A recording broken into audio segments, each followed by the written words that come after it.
adjusting you, but the girls are going to come over here in a minute, I think, and so I wanted to have the camera ready. They're out here with me, so there should be sightings, right, Pearl? Should be Pearl sightings. There she is. Yeah, Maisie's here too somewhere. Hi, Barbara. Welcome. It is Saturday, August 8th.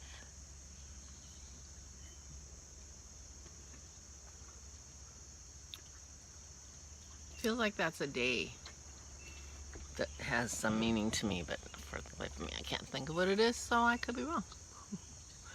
Dennis's birthday's on Monday.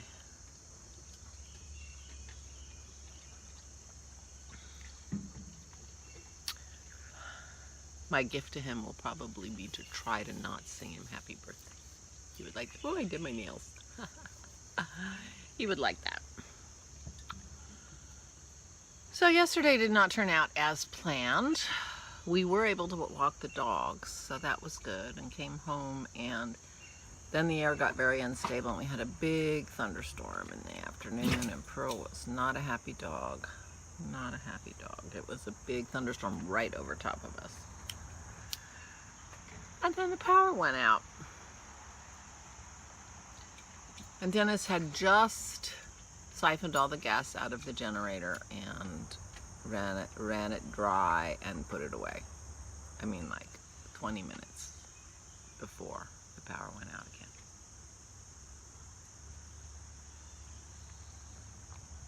So he was not a happy guy. So we waited for a while. It was the middle of the afternoon. We waited for a while before doing anything. We didn't get any notification from the electric company. We notified them.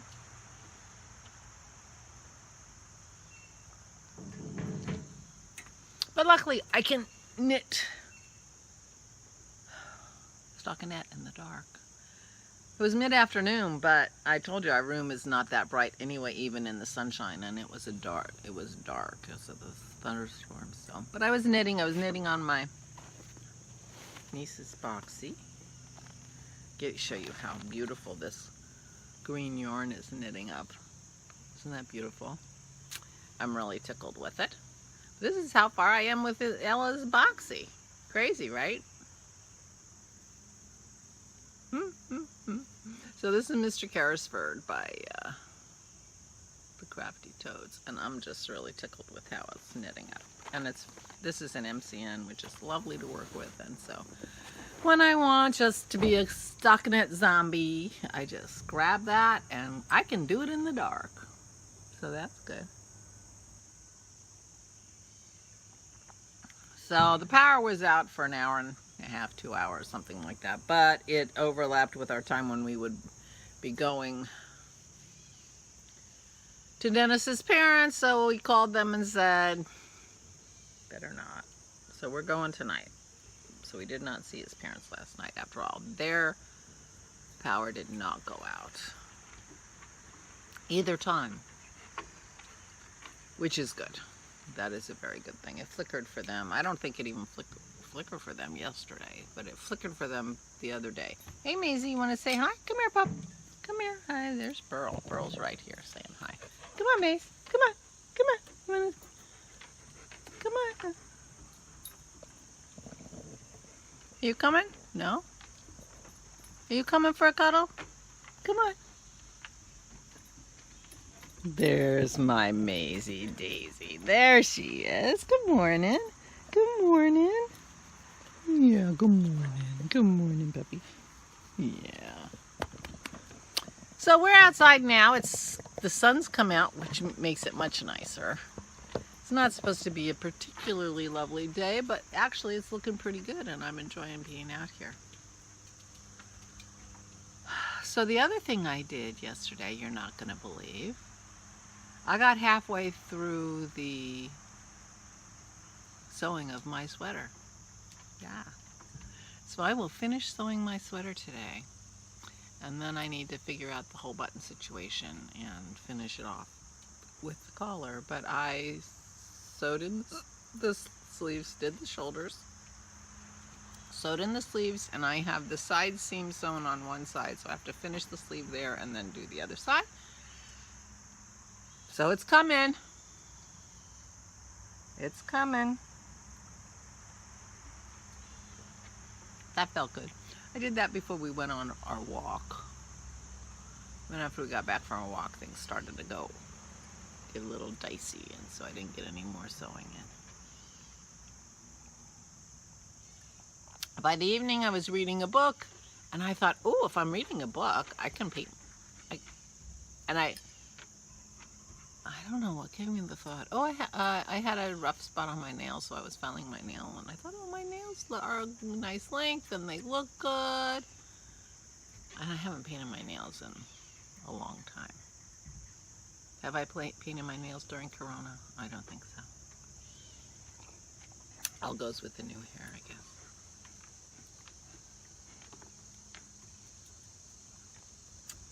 So I thought, if I'm reading a book, I can paint my nails, because, you know, you can't paint your nails and knit right away. But so that's what I did. Dennis is like, what are you doing up there? I told him, because I do it upstairs, and I went upstairs to do it. I'm sure he made a face, but I didn't see it.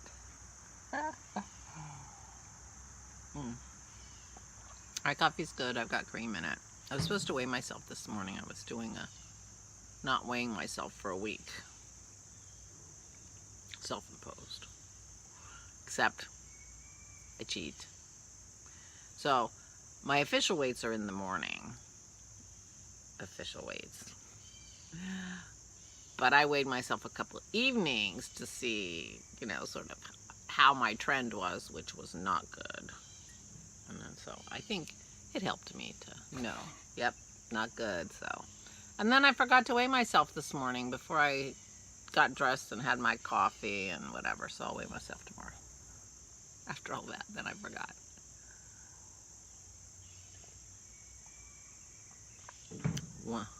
One more day of eating carnivore will help whatever happens in the morning. But I thought that was pretty funny. Well, I was trying to think of something. What I was trying to think of was the name of the boat that we took. We went on a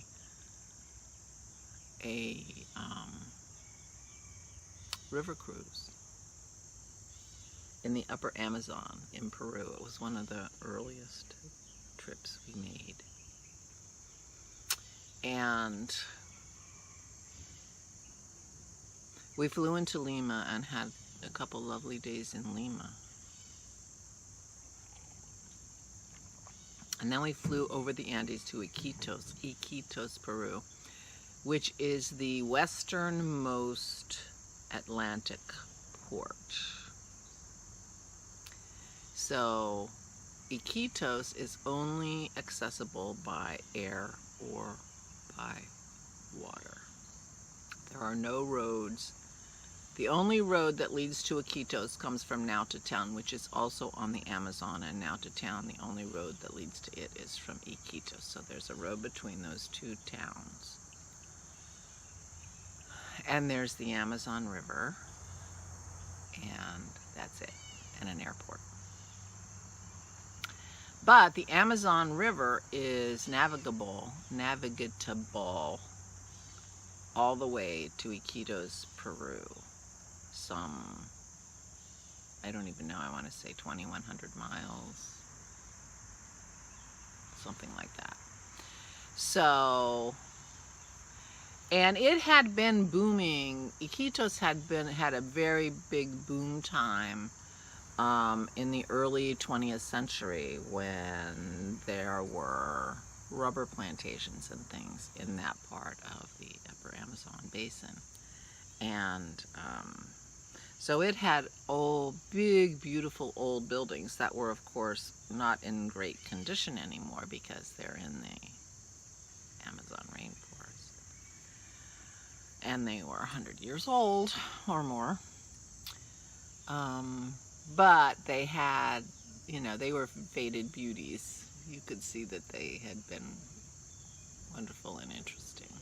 So it was not, I mean, it was just a stopover till we got onto our ship. It was not a destination I would recommend as someplace for you to go, but so this trip was a small boat trip into the,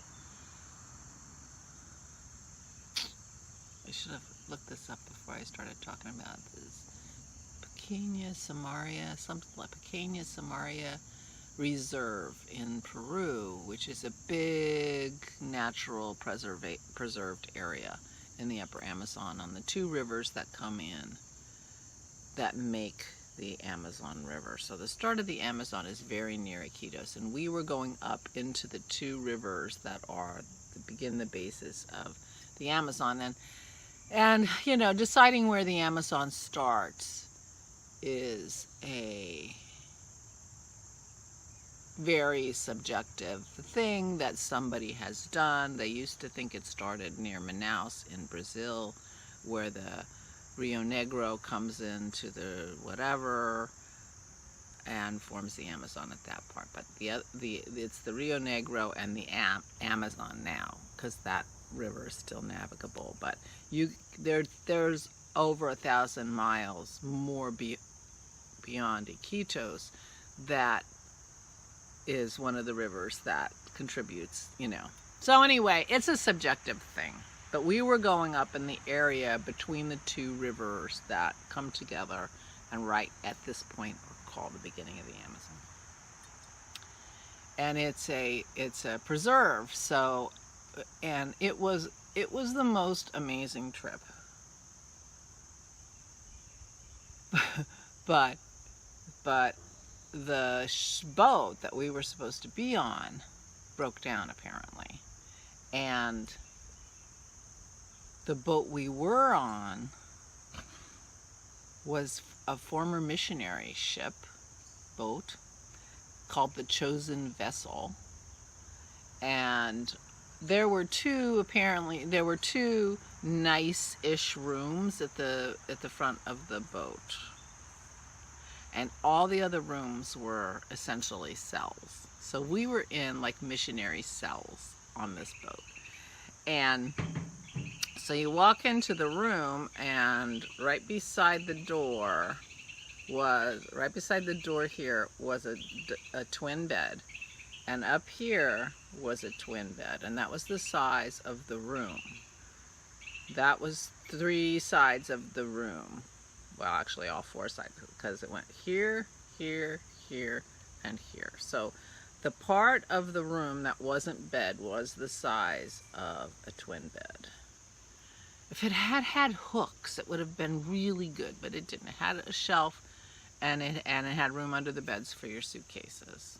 No other furniture. There was a shelf. Hooks would have been great. It had an air conditioner, and that air conditioner ran the whole time, never shut off. I mean, it worked really hard to keep us cool, but it did keep us cool. And a tiny little bathroom off of our room, so we had our own bathroom.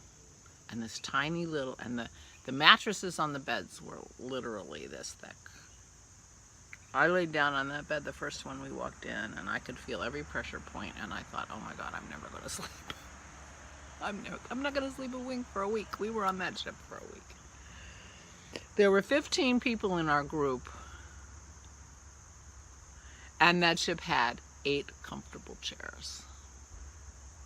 There was obviously no chair in the room or anything like that. And I thought, oh, what have we gotten ourselves into? But it was a wonderful trip. I slept like a baby every night. I was tired. We were there in August, which is the low water time for the Amazon. So we had 2 days where we were hiking. One in the part of the, you know, the land around the river that never floods because it's really high, terra firma they called it. And then we had another hike that was in the part of the land that when the river is high, the river was like 30 feet lower than it is at its high mark, and that land is underwater when the water's high, but we were able to walk on it because we were there for the low season.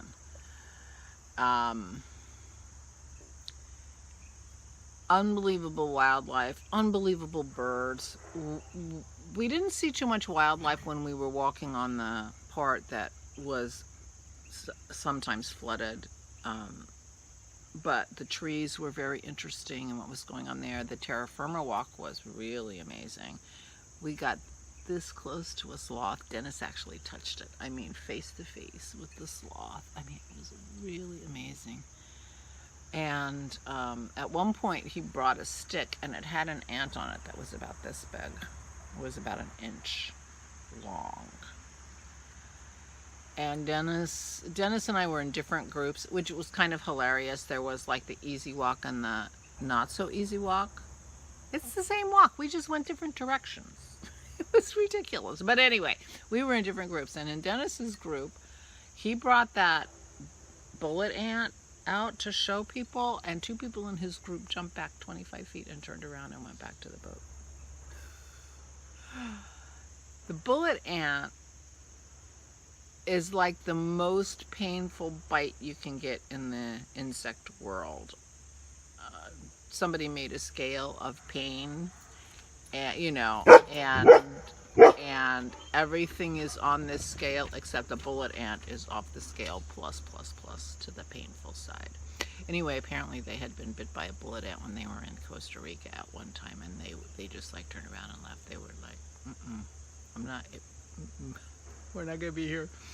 So anyway, but you know, anaconda snakes and all kinds of stuff. It was amazing. I mean, it was so hot and humid, but oh, really amazing. And the wildlife, the flocks of birds, you know, we would go down the river and the flocks of egrets would take off. It was crazy.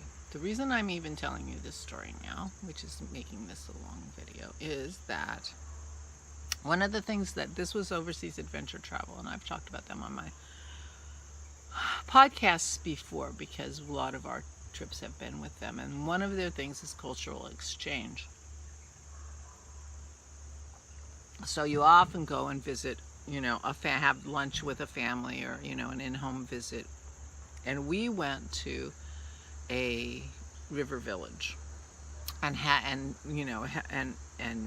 they made us lunch, you know, fish wrapped in ginger leaves or banana leaves, and some of the women in the village showed us how they did their, you know, weaving with the palms and dyeing and things like that. That was really interesting. And we had a visit with a shaman. And that was really interesting. And you can go out, I bet you can go out on if they still do this trip, you can go out on overseas adventure travel and find a video about this trip. And I'm sure they're not showing you the chosen vessel. But the shaman that we met is the shaman that's in that video. And she was a young woman. She was in her 30s. And I forget how long she had been a shaman, but it took her 7 years to train to be a shaman.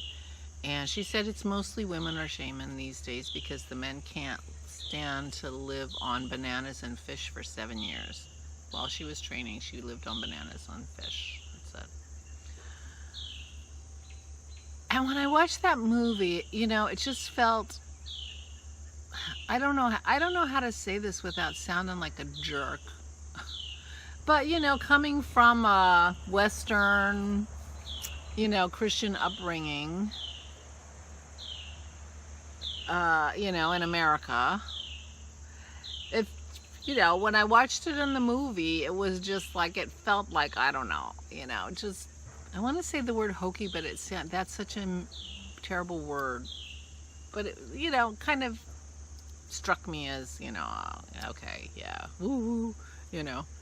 When I met this woman, it was amazing. She was so amazing. And when she talked about what she did for her people and how she did it, and, you know, showed us some of her medicines that she makes and what they do and how they work, you know, I realized how closed-minded I was. And there was something about her that was so amazing.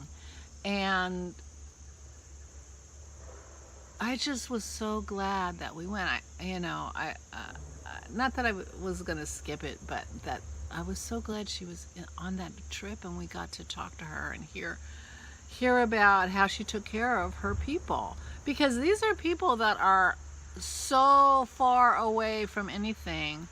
Their kids, they had an elementary school in this village, and we went to visit them, and oh my gosh, they were so cute.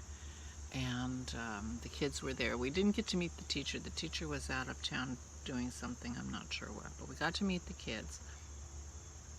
And you know, we asked the kids what did they want to be when they grew up, and all the little girls wanted to be professora, teachers, and all the boys wanted to be polizia, policemen, except one little boy got up and he said, I want to be a gringo.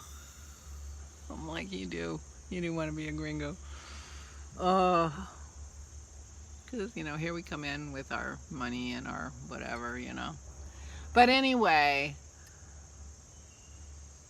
after elementary school, their families have to leave their villages and move to town for their children to get an education into high school. There's no way for them to go to high school from the river, from these far, far villages. So anyway, the reason I am telling you all this is because I was thinking about that when I put on my earrings, because I bought these earrings from the shaman. These are the beads. These are a seed, and I forget the name of the plant. And she makes these things and she sells them. I also got a mask from her. But she blessed them for me, and that's really the second time I've just felt a little gobsmacked by someone's, you know, or something's authentic sort of spirituality that I don't really have in my sort of daily experience. And she really struck me and really stayed with me.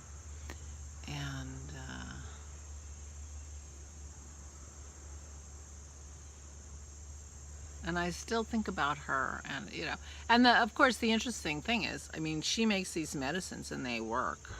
I mean, our pharmaceutical companies are going into the Amazon all the time and trying to find the plants that, you know, they can extract things because they work. So these were real medicines that really worked and really did the job. And you know, so that was kind of the amazing thing is, you know, she was a real medical practitioner and a spiritual leader of her communities, and I think she had several villages that she took care of. But anyway, she was really amazing. And I bought my earrings from her, and these are shells on the bottom, and then the seeds.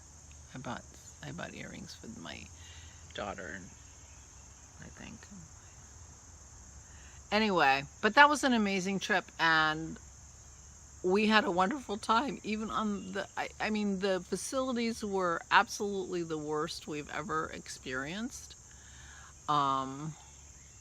In terms of sort of comfort. The crew was stunningly wonderful. I mean, as bad as the ship was, the crew was amazing. The food was delicious.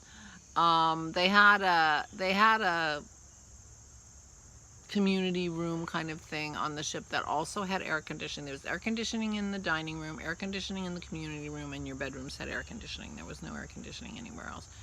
And everything else was kind of open. They had screen doors to go around because of the bugs. Now, when we were floating around, we did not travel at night because the river's full of logs and things like that. And so we would pull up to the bank, and when we pulled up near a village, there were many more bugs than when we pulled up, like, not near a village, because we had a few outside lights that would attract the bugs. But anyway, it was a wonderful, wonderful trip. We swam in the river, and we saw pink dolphins and every kind of bird you could imagine. We did see some monkeys, but it was kind of a place called Monkey Island. It was kind of like, you know, it had been like some kind of a monkey research center, and they just abandoned the monkeys on the island and stopped the research. It was a big island. I guess the monkeys are fine on that island, but they don't go off the island. They're not swimmers, I guess, and they don't want to, you know. So, but we tossed them some apples and stuff, so they came, they heard our boat. I'm sure they're trained to, when they hear a boat, to come running, because there were like 5 or 6 different kind of monkeys that would not normally be together. Those were really the only monkeys we saw. We heard howler monkeys up in the distance, but we didn't really see them. Saw a tiny little caiman. We went out at night and saw a tiny little caiman. Wonderful trip, but I got my earrings on that trip from the shaman, and they were blessed. And I did feel blessed to meet her. It was interesting to me.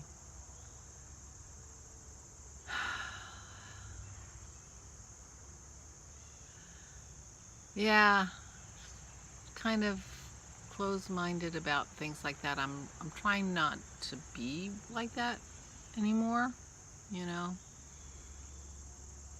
Certainly, you know, I'm not a religious person. I grew up, you know, until I was a young teenager. My family went to church, but then no more. But it's sort of, you know, sort of outside the mainstream teachings of America, and it was interesting to learn about and, you know, sort of open yourself up to something a little less rigid, and recognize that people all over the world know a lot more than I do about a lot of things. So that was interesting. So that's the story of my earrings. Our trip on the chosen vessel. Oh my gosh. But I was tired every night, slept like a baby. The food was delicious, the people were lovely. They had like molded stackable chairs in the all-purpose room, and they also had a little bar there so we could have caipirinhas. While we sat and talked. They had a TV there, and they showed some movies on the TV, but we were reading and talking, and, you know, didn't stay up very late because we were exhausted, which is why I could sleep like a baby. But it was an amazing trip on this crazy boat.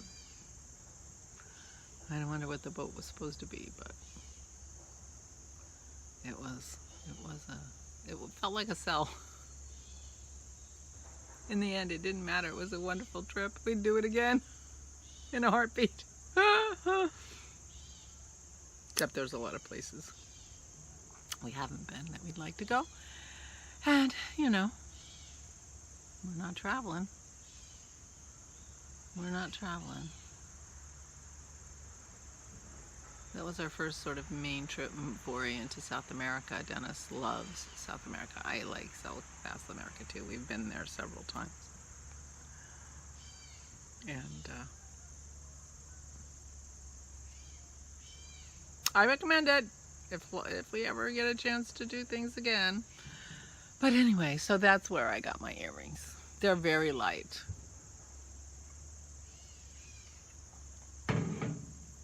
Okay. That's a very long story, but it was a wonderful trip. And I will say goodbye. We're supposed to go to the in-laws tonight. We shall see. And hopefully I'll finish my sweater today. So I will wish you very, very well. I hope you're all well. I will see you tomorrow. Stay safe and stay sane.